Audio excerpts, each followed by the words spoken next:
कल जो हम लोग कार्बोनेटेड कंपाउंड का ये पार्ट क्या है, थर्ड है, ठीक है। इसमें आज चैप्टर को समझा देंगे पूरा थ्योरी। कल जो हम पढ़ाए थे, चलो कुछ रिवीजन करा दे रहे हैं। ये हम पढ़ाए थे इथेनॉल, ये इथेनोइक एसिड, इसका भी चैप्टर में यूज होगा। आज के जो हमारा मेन प्रोसेस है उसमें यही पढ़ना है हम लोगों को। हम लोग देखेंगे कि सोप मतलब साबुन और डिटर्जेंट कैसे बनाते हैं। बहुत ट्रिकी सवाल आता है इस दोनों के ऊपर, इन दोनों में यूज होगा। कल हम बताए थे कि इथेनॉल के बारे में रिएक्शन बता दिए थे कि इथेनॉल जो है सोडियम के साथ रिएक्ट करता है और कौन सा गैस निकलता है, हाइड्रोजन।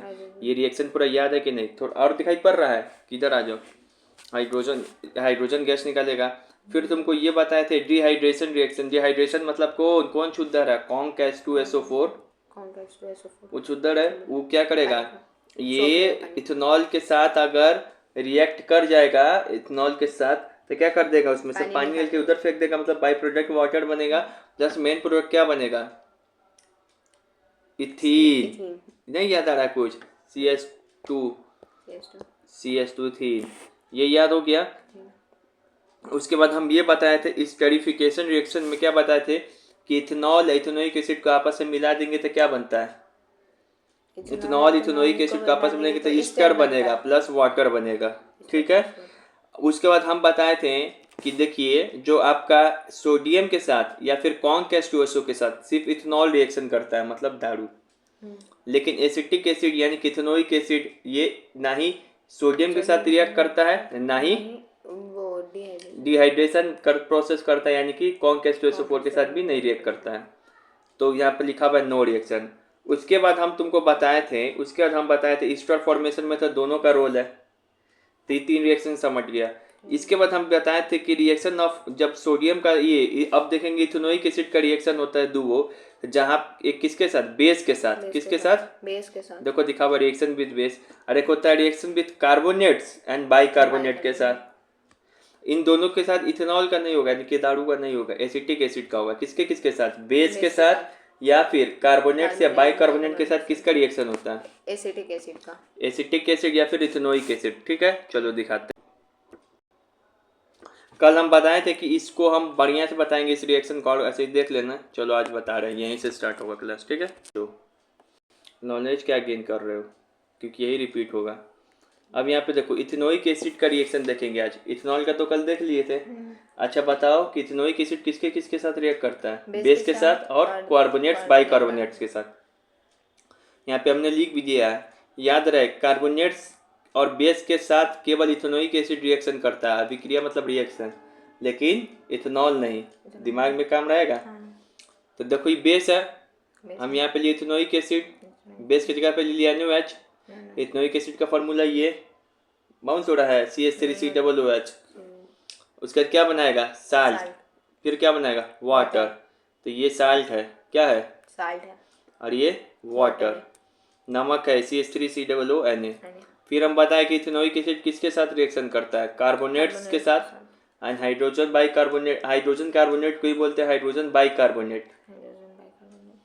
देखो तो इथेनोइक एसिड रिएक्शन करेगा किसके साथ, कार्बोनेट के साथ, तो क्या देगा, salt water carbon dioxide. Ethanoic acid reaction करेगा कार्बोनेट के साथ तो क्या देगा, साल्ट वाटर कार्बन डाइऑक्साइड। इस वजह से सबसे फेमस क्वेश्चन पूछता है, इनफैक्ट आज से 1 साल पहले BPSC में भी यही क्वेश्चन पूछा था। हाँ, तुमको क्या चीज लगता है, पढ़ाई बदल जाता है क्या, कि अगर कोई भी मेटल कार्बोनेट्स या बाइकार्बोनेट के साथ रिएक्ट करेगा तो कौन सा गैस निकलता है, कार्बन डाइऑक्साइड, याद रखेंगे। सोडियम के साथ रिएक्ट करता है तो हाइड्रोजन गैस। गैस वाला क्वेश्चन तब पूरा जिंदगी भर पूछते रहेगा, ठीक है। ये हो गया।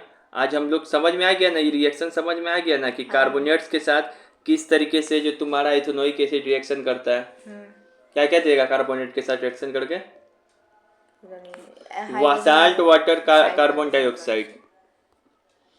अब हम देखेंगे सोप, नया टॉपिक है सोप एंड डिटर्जेंट्स के बारे में। सबसे पहले जानेंगे कि मैन्युफैक्चरिंग ऑफ सोप, इसी प्रोसेस को क्या बोलते हैं, सोपिनिफिकेशन प्रोसेस या सोपिनिफिकेशन रिएक्शन।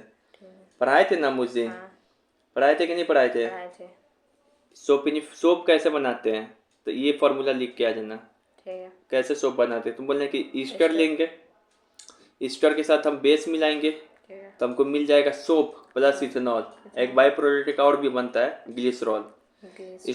स्टर का फॉर्मूला ये है, ये बेस है NaOH बेस ले लिए, इन दोनों को मिलाएंगे तो क्या बनेगा, यही है सोप साबुन CH3COONA plus ethanol plus glycerol.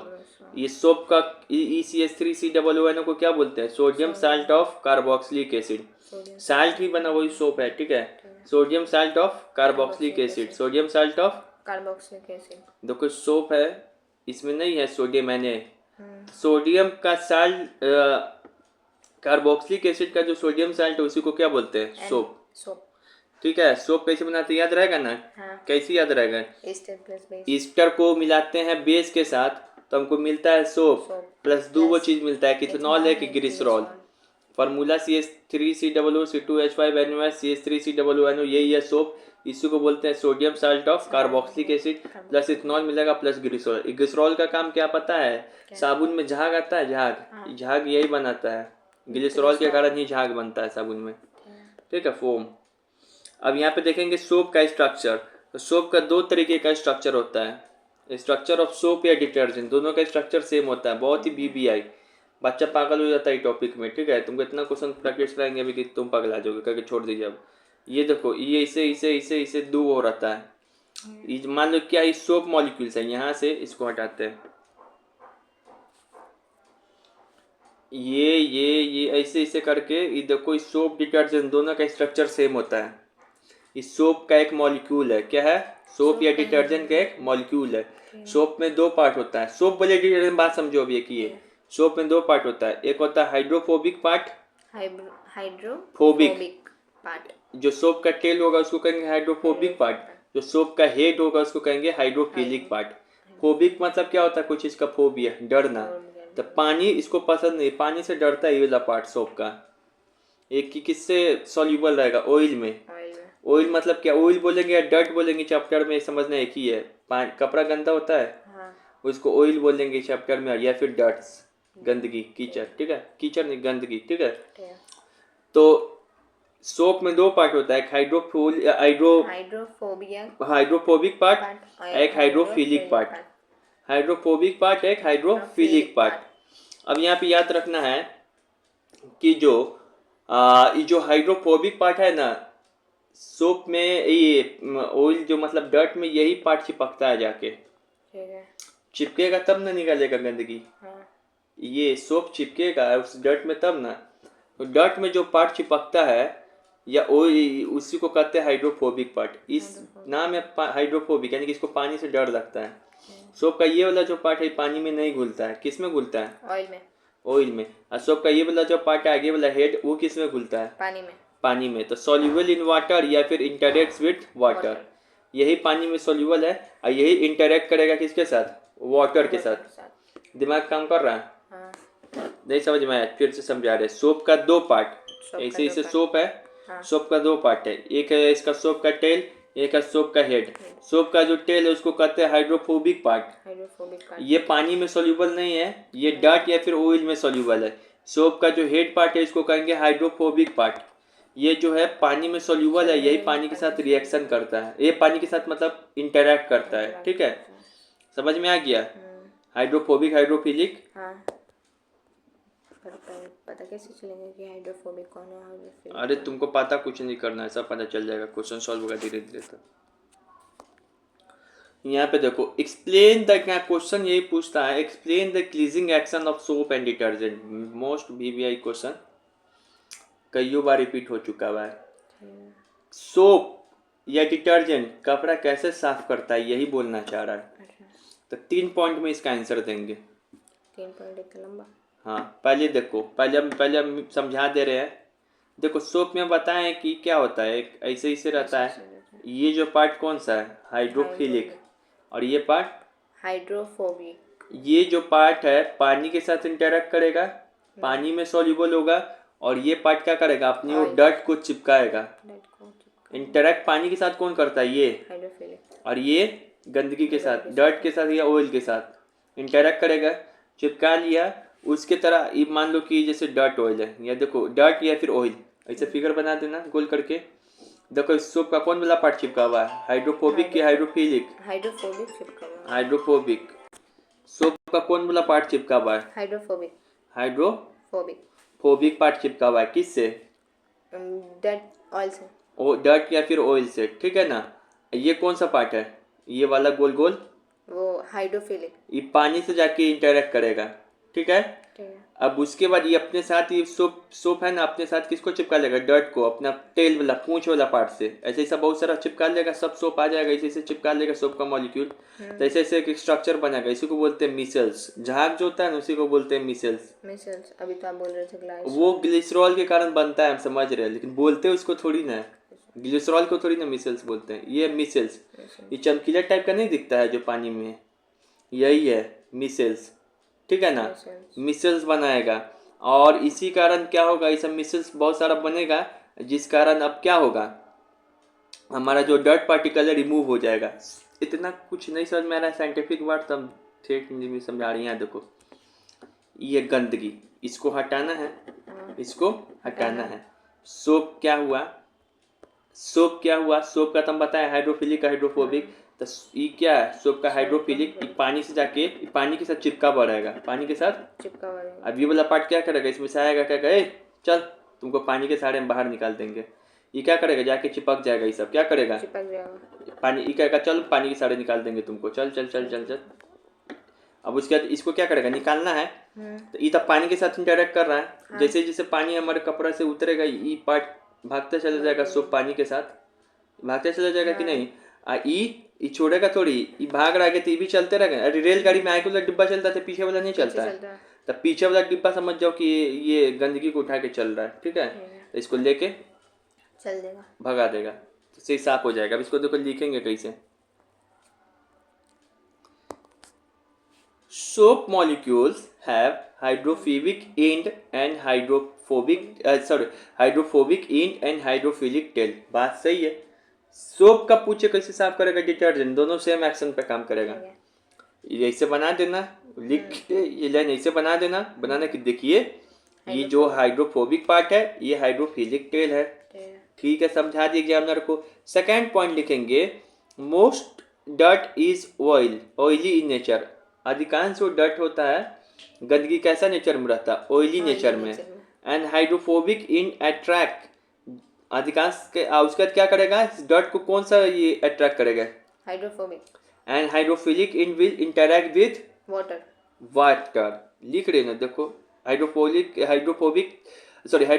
Tell को ही आयनिक इंड भी बोलते हैं इसको, क्योंकि यहाँ पे आयंस रहता है सोप का।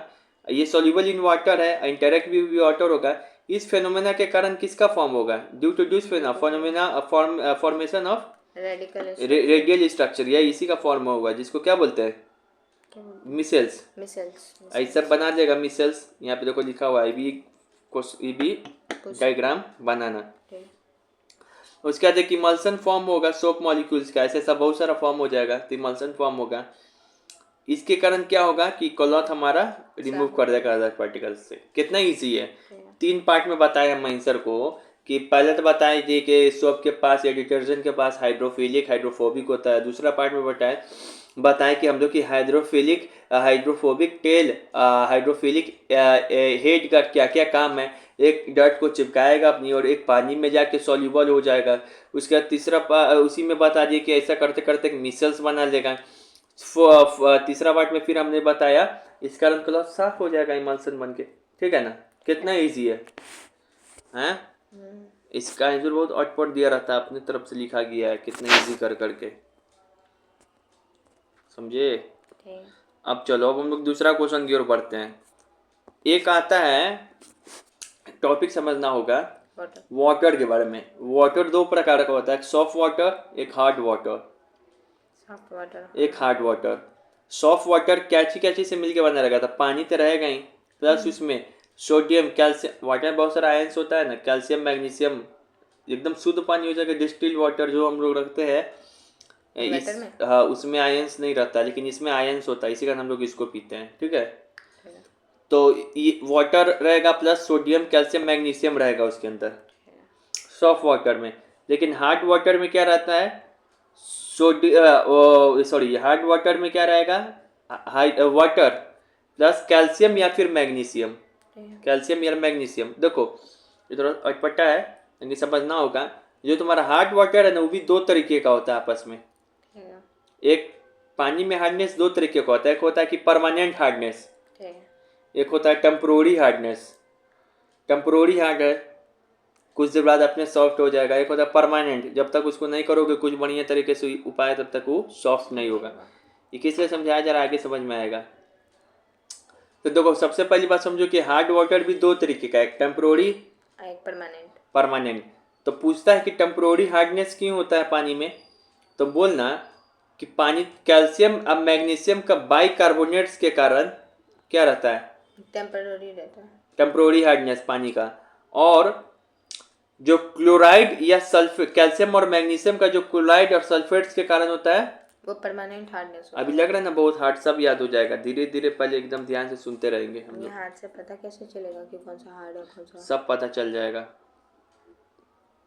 धीरे धीरे समझ में आएगा इस सवाल का जवाब। बोले हार्ड वाटर दो तरीके का, हार्ड वाटर में क्या रहता है, दो तरीके का हार्ड वाटर, एक टेम्पोररी हार्डनेस ऑफ वाटर, एक परमानेंट हार्डनेस ऑफ वाटर। किस कारण से रहेगा, तो ड्यू टू कैल्शियम और मैग्नीशियम के बाइकार्बोनेट के कारण रहेगा। Temporary hardness of water. Calcium और मैग्नीशियम के क्लोराइड या सल्फेट्स के कारण क्या होगा, परमानेंट हार्डनेस। ये समझ में आया कि हार्ड वाटर दो तरीके का है। चलो कभी ऐसा सवाल पूछ दे कि बताइए कि परमानेंट हार्डनेस ऑफ वाटर को किस प्रकार हटाया जा सकता है, कैसे हटाएंगे जब पड़े ही नहीं? तो उसमें वॉशिंग सोडा हम लोग मिला देंगे। क्या करेंगे, वॉशिंग सोडा का फॉर्मूला देखे हो ना, एसिड बेस में Na2CO3.10H2O, सब याद करना होगा। साइंस 10 कह देना इजी नहीं है रे भाई, इसी कारण बच्चा को हम सब सब्जेक्ट नहीं पढ़ाते हैं, पागल हो जाएगा सब सब्जेक्ट पढ़ाएगा तो। पढ़ाने को कुछ पढ़ा कहेगा कि सब पढ़ाएंगे लेकिन कुछ नहीं, जिसमें काम करो सिद्ध से काम करो। 10 का इजी लग रहा है साइंस, नहीं पता चल रहा, पता चल जाएगा तुमको धीरे धीरे। आओ जो वॉशिंग सोडा होता है ना वो उसका फॉर्मूला ये होता है, ठीक है। ठीक है। परमानेंट हार्डनेस किससे रिमूव करते हैं, वॉशिंग सोडा से। वॉशिंग सोडा से, ठीक है। अब देखो यहाँ पर क्या है, देखो यहाँ पे एक सवाल पूछता है, सॉफ्ट वाटर हार्ड वाटर समझ गए। हाँ।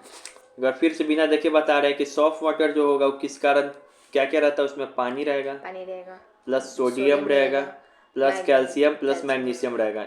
इससे तो उतना सवाल आता ही नहीं, मेन आता है हार्ड वाटर से सवाल। हार्ड वाटर दो तरीके का होता है, एक होता है टेम्पोररी हार्डनेस, एक होता है परमानेंट हार्डनेस। टेम्पोररी हार्डनेस किस कारण से रहेगा, कैल्शियम और मैग्नीशियम के बाइकार्बोनेट्स के कारण। अब परमानेंट हार्डनेस किस कारण रहेगा, कैल्शियम और मैग्नीशियम के क्लोराइड या सल्फेट के कारण। बहुत बढ़िया समझ गए। इसका मतलब हम ये समझे कि जो हार्ड वाटर है उसके अंदर कैल्शियम और मैग्नीशियम तो रहेगा ही, ठीक है। ये समझ में आया। चलो ये भी सवाल है बहुत इंपॉर्टेंट, ये सब क्या है, थ्योरी है, लेकिन तुमको क्वेश्चन के रूप में दे रहे हैं हम। अरे क्यों दे रहे, पगलेट कहेंगे, पता कैसे चलेगा क्वेश्चन इस टॉपिक से कैसे आएगा, ठीक है। क्वेश्चन के रूप में थ्योरी पढ़ा रहे हैं, एक तो क्वेश्चन भी हो जा रहा है बीच में का और थ्योरी भी हो जा रहा है, पता कैसे चल पाएगा फिर।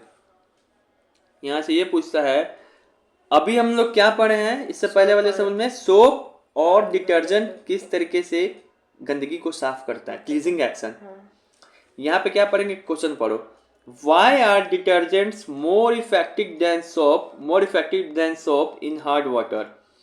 मतलब एक हार्ड वाटर होता है, एक सॉफ्ट वाटर होता है। तो बोल रहा है कि डिटर्जेंट और सोप में कुछ तो कुछ अंतर है ना, है। तो डिटर्जेंट अच्छा से काम क्यों करता है हार्ड वाटर में, जबकि साबुन जब कहीं पे हार्ड वाटर है, कठोर पानी है, तो वहां पे साबुन अच्छा से काम नहीं करता है, उतना गंदगी साफ नहीं कर पाता है। ये सवाल कहना चाह रहा है। इसी को और करके हम लिखे, इसको दूसरा तरीके से भी पूछ सकता है, Why soap foam scum in hard water? Scum मतलब कीचड़ होता है, मतलब कि अगर हम लोग साबुन से हार्ड वाटर वाले, जहाँ पे हार्ड वाटर है कहीं का, वहां पे हम लोग साबुन से कपड़ा खींचेंगे ना तो उसमें कीचड़ जम जाएगा नीचे में, अच्छा, बाल्टी में, समझे। लेकिन जो हार्ड वाटर में अगर हम लोग डिटर्जेंट से साफ करेंगे तो स्कम नहीं जमता है, कीचड़ नहीं जमता है, आई कीचड़ जम जाएगा तो कपड़ा को साफ करने देगा? नहीं। आई कीचड़ नहीं जमने देता है। इसी कारण ये कपड़ा को साफ करने में इफेक्टिव है ज्यादा। कौन? डिटर्जेंट। कैसे है? पानी में, हार्ड वाटर में। हार्ड वाटर में। समझ में आ रहा है? हाँ। कि बाउंस हो रहा है? नहीं आ रहा। समझ में आ रहा है? जब चलेगा हार्ड वाटर में, ठीक है। तो ऐसा किस लिए हो रहा है, यही सवाल है। अब इसको हम लोग सॉल्व करेंगे। क्वेश्चन समझ में आ गया? हाँ। यही बात बोल रहा है कि डिटर्जेंट्स क्यों इफेक्टिव है, किस में? सोप के मुकाबले हार्ड वाटर में। और क्यों सोप स्कम यानी कि कीचड़ बनाता है हार्ड वाटर में। तो देखो लिखेंगे क्या सॉल्यूशन। इन दोनों सवाल कैसे लिखेंगे? हमको पता है, पहले समझा दे रहे हैं। हमको पता है कि हार्ड वाटर क्या चीज से मिलके बना रहता है? कैल्शियम और मैग्नीशियम। मैग्नीशियम के साथ, ठीक है। अब मेरे पास डिटर्जेंट है, एक जगह है सोप।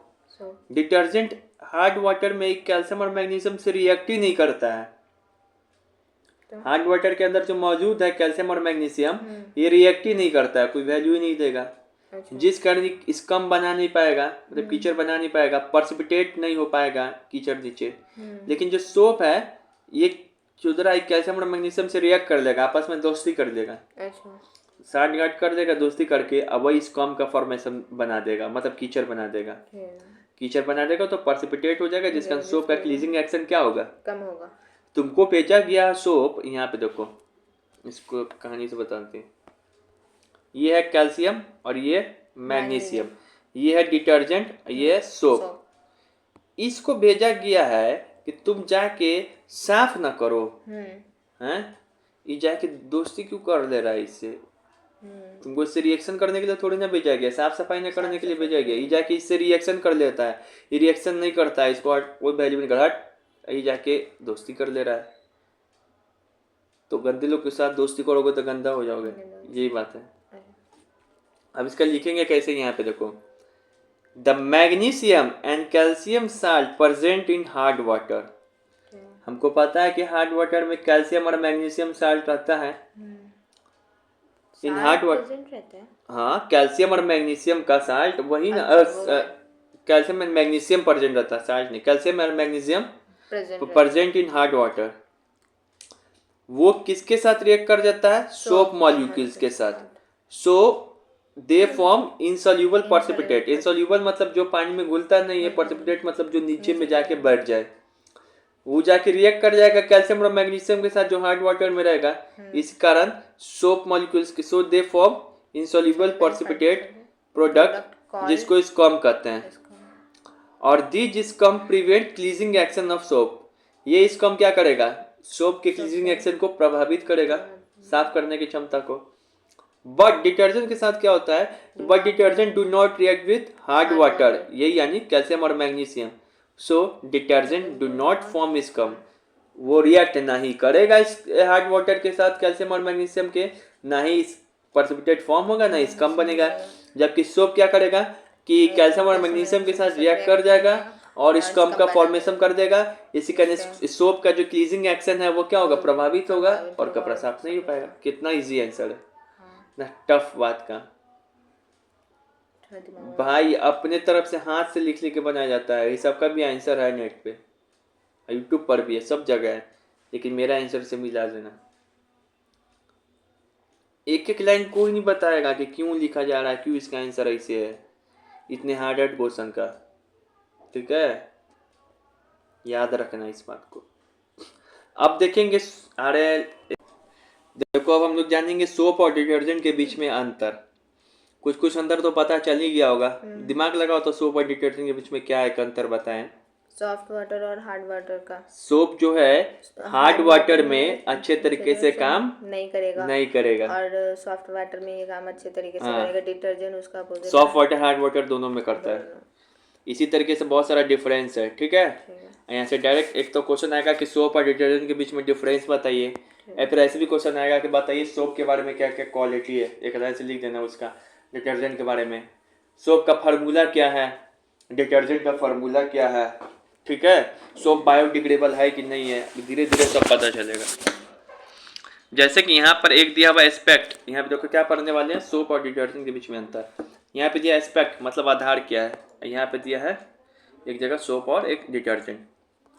यहाँ पे देखो केमिकल कंपोजिशन मतलब कौन कौन सा केमिकल से मिल के बना है। ठीक है। तो सोप क्या होता है हमेशा याद रखना, सोप क्या होता है, सोप होता है सोडियम और potassium salt of long carboxylic acid. अभी तो सोडियम बताएं खाली, यही ना सोप था, सी एच जो ईस्टर से बना के आ रहा था, CH3COONA। हाँ। ये आने की जगह कई बार के भी आ जाता है। पोटेशियम। हाँ, जो सॉफ्ट सोप भी दो तरीके का, सॉफ्ट सोप और हार्ड सोप। ठीक है। अरे सॉफ्ट सोप से हम लोग नहीं आते हैं, हार्ड सोप से कपड़ा पीसते हैं। अच्छा। तो जिससे कपड़ा पीसते हार्ड सोप है उसमें रहेगा क्या, सोडियम। सोडियम। और जो सॉफ्ट सोप है जिससे हम लोग नहाते हैं उसमें क्या रहेगा, नहीं पोटेशियम। उसमें रहेगा पोटेशियम। हाँ, पोटेशियम के हम इसे याद किए हैं, पोटेशियम को क्या चीज से डिनोट करते हैं, के से क्या होता है, कोमल। कोमल। तो यहाँ पे देखो सॉफ्ट सोप क्या है, कोमल, कोमल है। KOH। हार्ड सोप क्या है, NaOH। मतलब सोडियम से बना रहेगा, सोडियम हाइड्रोक्साइड का रोल होगा किसमें, हार्ड सोप में, पोटेशियम हाइड्रोक्साइड का पोटेशियम का सॉफ्ट में। उतना याद नहीं हो रहा, तो ये जरूर याद रखना कि सॉप क्या है, किसका केमिकल कंपोजिशन, सोडियम और potassium salt of long carboxylic acid. मतलब बहुत सारा कार्बोक्सिलिक एसिड का एक लॉन्ग चेन रहेगा जिसमें सोडियम और पोटेशियम जुड़ा रहेगा, वही साल्ट है, मतलब वही क्या है, सोप है। ठीक है, ये क्या है फिर, डिटर्जेंट। तो सल्फोनिक एसिड से बना रहता है डिटर्जेंट, कार्बोक्सिलिक एसिड या फैटी एसिड से बना रहता है सोप। ये डिफरेंस है, याद रहा। एक बार पूछ दिया था BPSC में क्वेश्चन, डिटर्जेंट्स आर यूजुअली, नहीं NDA में, डिटर्जेंट्स आर यूजुअली, उसमें दिया हुआ था कार्बोक्सिलिक एसिड, फिर एक दिया हुआ था सल्फोनिक एसिड या सल्फोनेट्स। तो क्या होगा, सल्फोनिक होगा, सल्फोनिक या सल्फोनेट्स एक ही बात है। ठीक है, तो इससे डिफरेंस याद रखना है। फिर अब हम लोग जानेंगे स्ट्रक्चर, पता ही है कि हमको बता दिए कि दोनों का स्ट्रक्चर सेम ही होता है, दोनों में हाइड्रोफोबिक टेल, हाइड्रोफिलिक हेड, दोनों मिसल बनाता है, क्योंकि दोनों का क्लीजिंग एक्शन भी हम लोग देख लिए, दोनों इसी प्रकार का मिसल बनाएगा।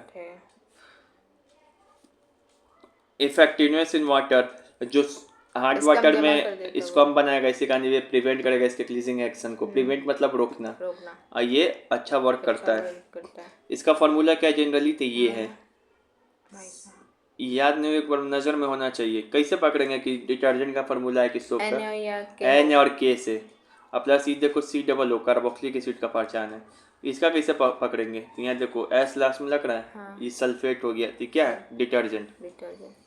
फिर इन्वायरमेंट इफेक्ट क्या है, जो सोप है वो बायोडिग्रेडेबल है, मतलब अगर तुम यूज नहीं करेगा कहीं अपने आप बहुत दिन बाद सड़गल जाएगा।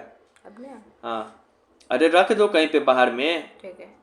जो डिटर्जेंट है वो कभी सड़गल नहीं सकता है, वो पानी में जाके पानी को गंदा भी करता है, वाटर पॉल्यूटेंट भी करता है, मतलब कि जानवर वगैरह के लिए हानिकारक भी है। अच्छा। लेकिन ये सोप हानिकारक नहीं है, ये बायोडिग्रेडेबल है। जो चीज़ दुनिया का बायोडिग्रेडेबल हो जाए, मतलब बायोडिग्रेडेबल मतलब उसको जो नेचर द्वारा उसको सड़ा गला कर उसको खत्म कर दिया जाए, ये नेचर द्वारा जो सड़ा गला के खत्म नहीं कर दिया जा सकता, उसको क्या कहेंगे, नॉन बायोडिग्रेडेबल। प्लास्टिक क्या है, नॉन बायोडिग्रेडेबल, कभी नहीं होगा खत्म। लेकिन पेपर क्या है, बायोडिग्रेडेबल, यही बात है डिफरेंस। तो ये मोटा मोटी डिफरेंस समझ में आ गया, एक बार फिर से बताते रहे। केमिकल कंपोजिशन में क्या याद रखना है, सोडियम और potassium salt of carboxylic acid, detergents are the sodium salt of sulphonic structure, hydrophobic दोनों सेम है, दोनों मिसल फॉर्म करेगा, effective in hard water, effective in not effective in hard water, effective in both hard and soft water. उसके बाद formation क्या है, कैसे बनता है, फार्मूला है, फार्मूला है, तो ये देख लेंगे एक बार मोटा मोटी, तुम्हारे बुक में नहीं दिया लेकिन कहीं ऐसा क्वेश्चन आ जाए तब भी हम लिख दिए। इन्वायरमेंट इफेक्ट क्या है, तो तुम्हारे इन्वायरमेंट बायोडिग्रेडेबल ही नॉन बायोडिग्रेडेबल है। ठीक है, अब यहाँ से आते हैं हम लोग क्वेश्चन की ओर, एक बार देख क्वेश्चन हम लोग पढ़ेंगे, ये देख के इसको डरना नहीं है, ठीक है, इस सब तुम्हारे 10 में पढ़ना है, एग्जाम में पूछता है ये सब। सोप मॉलिक्यूल्स के पास क्या रहता है, बताओ, हम बताएं कि सोप मॉलिक्यूल्स के पास ऐसा स्ट्रक्चर रहेगा। हाँ। इसको बोलते हैं हाइड्रोफिलिक, इसको बोलते हैं हाइड्रोफोबिक। ये पानी में सोल्यूबल ये है, ये डर्ट्स को चिपकाएगा अर्थ में। तो सुनो, हेड क्या रहता है, हाइड्रोफोलिक, पानी वाला, हाइड्रोफोबिक टेल। तो ये ऑप्शन से होगा, आंसर भी दिया ऑप्शन 1। ये गलत है, देखो हाइड्रोफोलिक तेल बना दिया, हाँ वो गलत है। ठीक है, हाँ ऐसे ही चुनना है। डिटर्जेंट के बारे में बेसिक फार्मूला का तो ये चुनना है। ठीक इस क्वेश्चन को पढ़ो, यहाँ पे क्या करा है। है, जल्दी नंबर। हाँ तो डरना नहीं। Student studies that the soap molecule has two ends. हाँ बहुत बढ़िया, हमको पता है 2 एंड होता है। One which is an ionic and, हम बताए आयोनिक एंड ही इसको बोलते हैं, हाइड्रोफिलिक एंड को, हाइड्रोफिलिक हेड को। इनको and other is carbonic chain. Which one of the following option explain the interaction of soap molecules with the oil. Interaction कौन करता है ऑयल के साथ? ऑयल के साथ इंटरेक्शन कौन करता, मतलब सोप करता है। सोप का कौन सा पार्ट? Hydrophobic, hydrophobic. यहाँ पे ऑप्शन पढ़ते हैं। ठीक है, ionic end of the soap interact with the oil, यह है क्या? आयोनिक एंड को क्या बोलते हैं? Hydrophobic and. ये ऑयल के साथ थोड़ी होता है, गलत। The closest end of the soap interact with the oil, अभी कुछ समझ में नहीं आ रहा है। हाँ carbon chain end of the soap interact with the oil, यही होता है। ठीक है। कार्बन चेन लास्ट में रहता है ना, इसे ये तो कोई से मुंह है, लास्ट में यही ना कार्बन चेन बसता है, यही ना इंटरेक्ट करता है सोप के साथ। ये कौन सा एंड है? Hydrophobic, hydrophobic. तो आंसर क्या होगा? Hydrophobic and. ये हो जाएगा, ठीक है।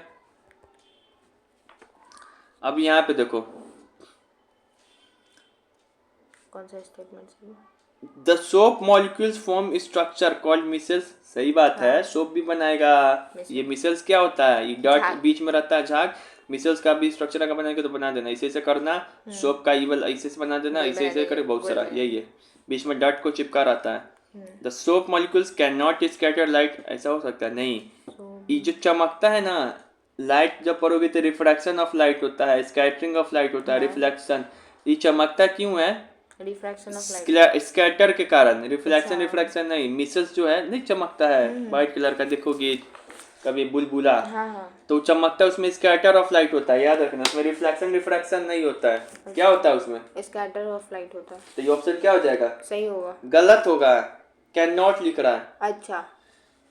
Oil dirts get collection at the centre of micelle, सही है कि गलत? सही है, सही है, यही तो है डर्ट्स जो सेंटर पे जमा हो जा रहा है। तो क्या हो जाएगा? कौन सा सही है? ये तो सही है, पहला और ये तीसरा। सही है, ये गलत है, क्योंकि इसमें कैन नॉट नहीं होना चाहिए था। ये मिसल जो है चमकता है स्कैटरिंग ऑफ लाइट के फेनोमेना के कारण ही। रिफ्लेक्शन रिफ्रैक्शन के कारण नहीं, किसके कारण चमकता है? अरे स्कैटरिंग ऑफ लाइट। तो बोथ 1 और 3 सही है, ठीक है। अब यहाँ पे देखो, यहाँ पर क्या लिखा है? The mechanism of cleaning action of soap is similar to that detergent. बिना देखे किसे बता दे रहे हो? देखो यही ना डिटर्जेंट। सही है, अच्छा है, मतलब समझ में आ रहा है। अब यहाँ पे देखो, the chemical composition of soap is best describe by which of the following. बताया था ना केमिकल कंपोजिशन, सोप का भी बताया है मैंने, डिटर्जेंट का भी। चुनिए। आयरन और पोटेशियम साल्ट और फैटी एसिड। फैटी एसिड तक तो सही है, फैटी एसिड सही है, फैटी एसिड सही है। चलो ये अब यहाँ पे देखते हैं, सोडियम और पोटेशियम, ये सही है, सोडियम और पोटेशियम। बताए थे कि सोप 2 तरीके का, सॉफ्ट सोप बना रहता है पोटेशियम से, कोमल, हार्ड सोडियम से अन्य। तो समझ में आ गया? हाँ। ये सही होगा। ये कहाँ पर देखो इस दोनों का नाम, यहाँ पे नहीं। अब यहाँ पे देखो, सोप आर द सोडियम और potassium salt of long chain of क्या? Long chain carboxylic acid. दिमाग में घुस रहा है सवाल? बहुत हार्ड टॉपिक ना है, बच्चा को बाउंस ना हो जाता है। आप डिफरेंस करके बता दिए इसलिए। हमारा पढ़ाई है वही है, डिफरेंस करके बताना। दूसरा टीचर रिलेटेड नहीं कर पाएगा जल्दी, इसको इससे कैसे जोड़ेंगे? सोप आर द सोडियम और potassium salt of long fatty chain. सही है, इनकरेक्ट चुनना है, लेकिन ये सही है। The ionic end of soap interact with the water. Ionic and को क्या बोलते हैं? हाइड्रोफिलिक। फिलिक को क्या लिखता है? आई आता है तो I say ionic. Generally potassium soap are soft. हाँ सही तो है। Both sodium potassium soap are effective in hard water. नहीं, गलत। हार्ड वाटर में कोई भी सोप काम नहीं करेगा भैया जल्दी बढ़िया तरीके से, क्योंकि क्या बनाता है? अब वो स्कम बनाता है। तो क्यों स्कम बनाता है? तो ये इनकरेक्ट है। क्यों स्कम बनाता है? Because soap interact with the calcium and magnesium of the hard water and they form scum। ठीक है, उसके बाद हम लोग यहाँ देखते हैं which one of the following is true about the cleansing action of soap. Soap के क्लीजिंग एक्शन के बारे में क्या सही है? The oil gets collected at the centre of the micelle. ऐसा होता है, सही तो है, यही तो मिसल्स होता है। यहाँ पे तो डॉट या ऑयल बताया नहीं चैप्टर में, एक ही चीज को मानेंगे कि most of the dots oil nature में होता है, तो यहाँ पे सेंटर में चिपक जाता है। Soap micelle is scatter of light. हाँ, सोप मिसल जो होता है वो चमकता है स्कैटरिंग ऑफ लाइट के कारण, तो ये सही है। Soap are the ammonium salt of long carboxylic acid. Ammonium थोड़ी ना होता है दोस्त, पोटेशियम मैग्नीशियम, तो ये गलत है। Soap form insoluble precipitate with the calcium and magnesium ions in hard water. हाँ, हार्ड वाटर के साथ रिएक्ट करके क्या बनाता है? इसका बना देता है। तो क्या होगा, कौन सा गलत? 3। देखो कहाँ पूछा हुआ, इसी एनडीए में पूछा। ऐसे से क्वेश्चन हम सॉल्व करवा रहे हैं तुमसे, समझ में आया? थ्योरी पढ़ाने के बाद हम लोग का टीचर, तुम भाग्यशाली है, हम अपने बारे में नहीं बोला कि हम तेज हैं, तुम भाग्यशाली है कि यहाँ पढ़ रहे हो। हम लोग का टीचर था पांडु कहीं का, कभी क्वेश्चन दिखाई भी नहीं, बुक का क्वेश्चन घंटा ना सॉल्व हुई, सब क्वेश्चन ऐसा थ्योरी पढ़ा है कि सब क्वेश्चन सॉल्व हो जाएगा। कितना कम चीज पढ़ा है, कितना क्वेश्चन सॉल्व हो रहा है। यहाँ पे देखो, in the production of soap by product is, हमको पता है कि क्या होगा, पहले बता। वो होगा पगलेट, ग्लाइसरॉल होगा। ग्लाइसरॉल बनता है बाई प्रोडक्ट, बताए थे ना। या फिर अल्कोहल दिया रखा है ग्लाइसरॉल। एक और रिएक्शन भी देख ले रहते हैं, ये ईस्टर के साथ हम लोग किसका रिएक्शन कराएंगे? बेस, NaOH का। फिर क्या बनता है? सोप CH3COONA प्लस एक इथेनॉल, एक ग्लाइसरॉल बनता है। इसी ग्लाइसरॉल के कारण क्या होता है? सोप से झाग आता है। ये soap are formed by the reaction with caustic soda। Soap are formed by the reaction of caustic soda। अरे भूल गए, NaOH को caustic soda बोलते हैं रे पगलेट, एसिड बेस में नहीं पढ़े हो। caustic soda क्या होगा, आंसर बताओ सोच के। Soap are formed by the reaction of caustic soda, मतलब caustic soda के साथ कौन रिएक्ट करता है सोप बनाने के क्रम में? NaOH। ईस्टर बनाएगा फिर, ईस्टर, यही होगा। नहीं बताया कि ईस्टर जो है caustic soda यानी कि NaOH के साथ रिएक्ट करेगा, फिर क्या बनाएगा? Soap plus alcohol plus glycerol. Easter soap बनाने में किसका यूज करते हैं? caustic soda यानी बेस यानी NaOH का ईस्टर के साथ। घुमा के सवाल ना पूछेगा, बच्चा हो क्या, किस टाइप का पूछेगा सवाल। अब ये ला सवाल बता, hydrophilic end of soap react interact with the oily droplet. Hydrophilic बोल रहा है, हाइड्रोफिलिक ऑयल के साथ थोड़ी होता है, गलत। The formation of micelle in the soap solution during the cleaning action of clothes is called emulsification. हाँ, इसी प्रोसेस को इमल्सिफिकेशन बोलते हैं। देखो लिखा है भी हम क्लीनिंग एक्शन ऑफ सोप में जो मिसल्स बनता है उसी प्रोसेस को क्या बोलते हैं? इमल्सिफिकेशन। तो ये सही है। The hydrophobic end of the soap molecules in the inner side during the micelle formation। फिर से hydrophobic end of the soap molecules in the inner side. Inner side में थोड़ी होता है, इनर साइड में कौन रहता है? हाइड्रोफोबिक ना, हाइड्रोफोबिक रहता है, सॉरी। फिर उसके बाद क्या है, तो ये सही है, ये सही है। मिसल सराउंडेड द कैल्शियम और magnesium ions in hard water instead of the oily droplets. नहीं, BCD सही है, बनाता है, ठीक है। By product of soap industry glycerol. कहाँ पूछा हुआ है? बिहार शिक्षा टीचर वाला में। फिर यहाँ पे देखो, इन सोप मॉलिक्यूल्स, इन सोप मिसल्स में क्या होगा बताओ तो? सोप मिसल्स में क्या होगा? सोप मिसल्स का पहले फिगर देखो, ध्यान से समझो क्या होता है। गोल गोल डट रहेगा। ये वाला कौन इन रहता है अंदर की ओर? हाइड्रोफोबिक, ये हाइड्रोफिलिक। अब इसी से सब में आ जाएगा। The ionic end of the soap at the surface of the, ionic and मतलब हाइड्रोफिलिक, वो किसके साथ रहना चाहिए? पानी के साथ। ये इंटीरियर में बोल रहा थी, गलत हो जाएगा। The ionic end of the soap of the interior class of the carbon chip. अरे भाई ये भी गलत।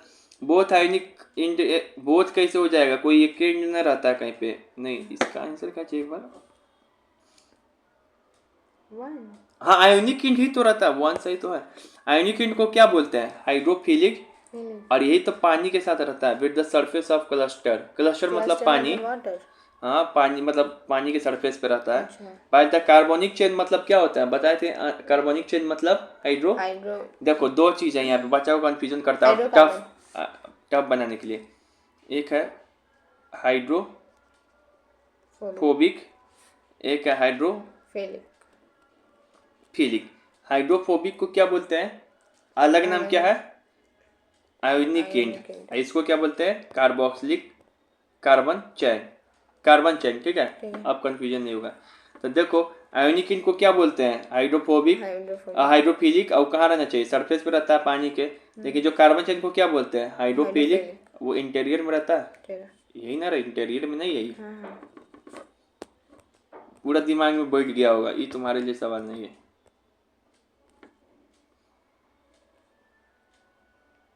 The cleansing action of detergent not true, बना लेना, अब तो बता दे दिए और देखते हैं क्या चौथा। The cleansing action of detergent is less effective in soap than water.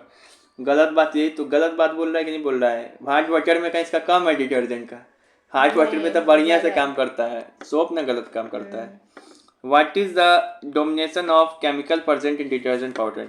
मतलब डिटर्जेंट पाउडर जो रहता है उसमें क्या रहता है सबसे ज्यादा? याद रख लेना, उसमें से डायरेक्ट याद रख लेना, सोडियम कार्बोनेट। ठीक है ना?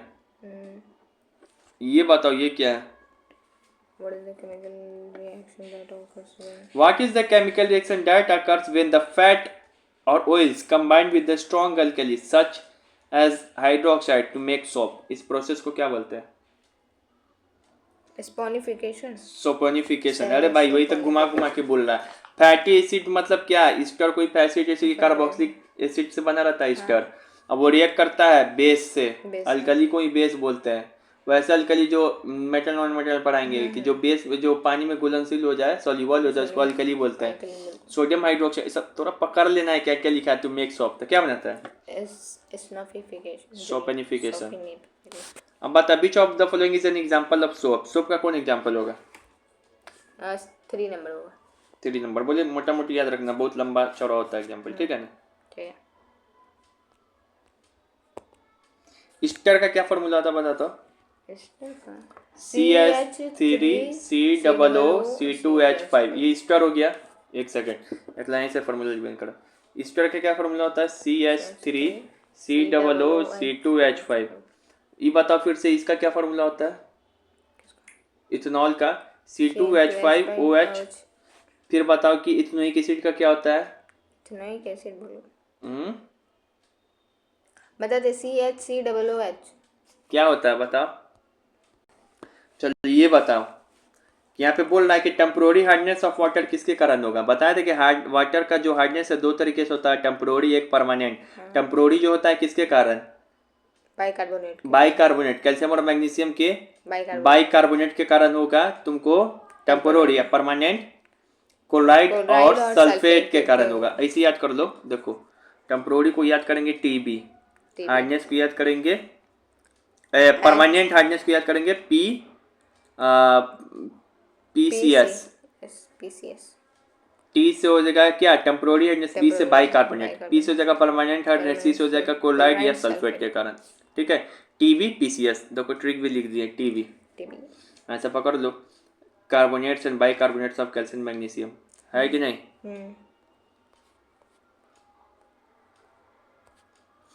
फिर है how can the permanent hardness of water can be remove? Permanent hardness 2 तरीके से रिमूव कर सकते हैं। अगर वॉशिंग सोडा दिया तो ठीक है, इसी को क्या बोलते हैं? Na2CO3.10H2O, सोडियम बाइकार्बोनेट बोलते हैं इसको, सोडियम कार्बोनेट। अगर वो नहीं दे रहा ऑप्शन तो बॉइलिंग मार के आएंगे। ठीक है, बॉइलिंग पानी को बॉइलिंग भी कर दोगे तो वो सही हो जाएगा। लेकिन अगर वो नहीं दे रहा है तब ऐसे यहाँ पे दिया बात देखो, permanent hardness of water can not be removed by one of the following. Permanent hardness किससे करते हैं? अरे सॉरी उल्टा बोल दिया, रुक जाओ। ये जो परमानेंट हार्डनेस है ना, इसको सिर्फ हम लोग वॉशिंग सोडा से कर सकते हैं, हटा सकते हैं। ठीक है, बेकिंग सोडा नहीं, वॉशिंग सोडा। किससे नहीं कर सकते? तो बॉइलिंग से नहीं कर सकते, उल्टा बोलिए। ठीक है, यहाँ पे यही क्वेश्चन पूछ रहा है। जो परमानेंट हार्डनेस ऑफ वाटर है इसमें से बहुत तरीके प्रक्रिया से हम कर सकते हैं, जैसे कि वॉशिंग सोडा से कर सकते हैं, हटा सकते हैं। फिर से एक ऐसा मेथड होता है, इससे हटा सकते हैं, एन एक्सचेंज मेथड से। लेकिन बॉइलिंग करके पानी को गर्म करके हम लोग सिर्फ टेम्पोररी हार्डनेस हटा सकते हैं, परमानेंट नहीं। पानी को बॉइल कर देंगे तो टेम्पोररी हार्डनेस हट जाएगा, लेकिन परमानेंट हार्डनेस हटाना है तो क्या करना पड़ेगा? वॉशिंग सोडा इस्तेमाल करना पड़ेगा। दिमाग में घुस रहा है? ठीक है। परमानेंट हार्डनेस क्या चीज़ से रिमूव कर सकते हैं, तो बोलना वॉशिंग सोडा, सोडियम या फिर सोडियम बाइकार्बोनेट जिसको बोलते हैं। सोडियम बाइकार्बोनेट का फॉर्मूला Na2CO3.10H2O, ये हो गया। किससे हम लोग नहीं कर सकते हैं, तो बॉइलिंग से। बढ़िया क्वेश्चन। चलिए, permanent hardness of water is cost, permanent किसके कारण होता है, तो हम लोग क्या ट्रिक बताएं, PCS। तो यहाँ पे लिख दिए, P मतलब परमानेंट, C मतलब क्लोराइड, S मतलब सल्फेट, सल्फाइड से समथिंग, ये हो गया सल्फेट क्लोराइड, ठीक है। बताते हैं गैलेक्टिकल एसिटिक एसिड, अब कल का क्वेश्चन है कुछ इसमें। गैलेक्टिकल एसिड किसको बोलते हैं, तब बताए थे कि इथेनोइक एसिड होता है जो विनेगर, अगर 290 डिग्री केल्विन पे इसको रख दोगे, ये फ्रीज हो जाएगा, जम जाएगा, तो वो क्या बन जाता है, गैलेक्टिकल एसिड। नहीं बताए थे, क्या बड़े हो, 100% acetic acid free of water, यही है कि नहीं। एसिटिक एसिड को ही क्या बोलते हैं, इथेनोइक एसिड। इथेनोइक एसिड ही जब 290 केल्विन पे जब जम जाता है फ्रिज के अंदर चाहे कहीं पर भी, तो वो फ्रीज हो जाएगा, तो क्या बना देगा, गैलेक्टिकल एसिड, ठीक है। याद रखेंगे गैलेक्टिकल एसिड का संबंध एसिटिक एसिड से है या फिर इथेनोइक एसिड से, दोनों तरह की चीज है। फिर से 5 to 8% ऑफ एसिटिक एसिड क्या बोलते हैं, विनेगर। विनेगर में इसका मात्रा भी रहता है कितना, 5 से 8% रहेगा कार्बोक्सिलिक एसिड। अच्छा, यही एसिटिक एसिड को गैलेक्टिकल एसिड कब बोलते हैं, जब 290 डिग्री केल्विन पे फ्रीज हो जाए। देखो, ethanoic acid is also known as acetic acid, sorry glacial acid, हाँ सही बात है। कब, जब 290, जब फ्रीज इन कोल्ड, जब फ्रीज हो जाएगा कोल्ड क्लाइमेट में, जब प्योर